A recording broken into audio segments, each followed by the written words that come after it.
Von Glow, I've been to a drag show in West Hollywood. You can imagine what that one was like. Very full on, very outrageous, very funny. Had a great night. Wouldn't want my kids anywhere near it when they were young. Yeah, that's understandable. I work in Soho in the basement bars, and I wouldn't necessarily want kids at my show either. It would restrict what I'm able to say. And so should they be going into schools or performing at events with kids in that kind of environment? Well, we need to be careful to avoid the type of hyperbole that I think is taking place in America. You know, Cardi B is not the same singer as Barbra Streisand, and the work that she does on stage is not the same as the performances of Barbra Streisand. In the exact same way, drag is a broad church. There's a lot of different performance styles, and it's not always this hypersexualized, stripper-esque performance. That's a big part of the drag of burlesque. But there's also a lot of drag that I find it a little dull. I wouldn't want to do it.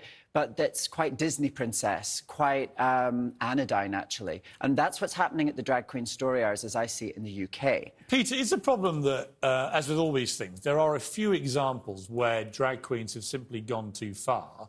They get caught on camera. That becomes the narrative. And suddenly we move to quite a puritanical response. I mean, for example, when you get a panto at Christmas, there's normally someone in drag and everyone's laughing and the place is full of kids. So I don't think necessarily it is always harmful to be in a children's environment. But it does depend what they're doing. And some of these clips I've seen have been, I think, crossing a line. Well, certainly here in Britain, the drag story time is very much about encouraging young people to read. It's about using drag as a way to engage people. But do we have to do that? Well, it makes it more fun for kids to have this character dressed up, all glamorous and spicy, to tell them stories rather than some boring man in a suit. Does it prompt too many questions, though, of a sexualised nature? I mean, there is a whole debate in America, particularly Florida, Governor DeSantis there and others believing you just shouldn't have anything sexualised going on in young school classrooms. But I can assure you the drag story times in Britain have no sex whatsoever.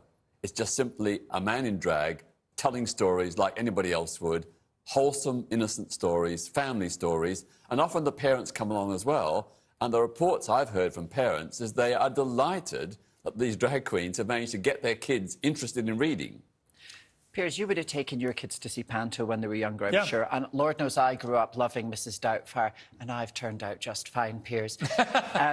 I think that the problem is we get this cultural hangover from the States a lot of the time. Of course, there are the odd pictures of people doing the backward splits and all that, where I'm not sure that that's the type of performance that we're describing when we're making a defence of Drag Queen Story Hour. Well, let me ask Lauren on that point. I mean, Mrs. Doubtfire was a hugely popular movie.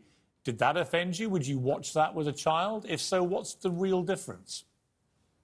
Well, I think there's a very important distinction to be made between cross-dressing and specifically drag. And I have to say, I think your guests are aware of this difference. The history of drag is very rooted in sexualized performances. The person who kind of pioneered Drag Queen Story Hour specifically talks about using drag in order to subvert the nuclear family, heteronormativity, and in order to implant, I guess, notions of queerness in children's brains. So I'm sorry, but no, I simply don't believe that this is just about getting kids to read. There are so many different ways that we could have initiatives to encourage literacy among children, none of which involved adult men wearing prosthetic breasts, which is exactly what drag is.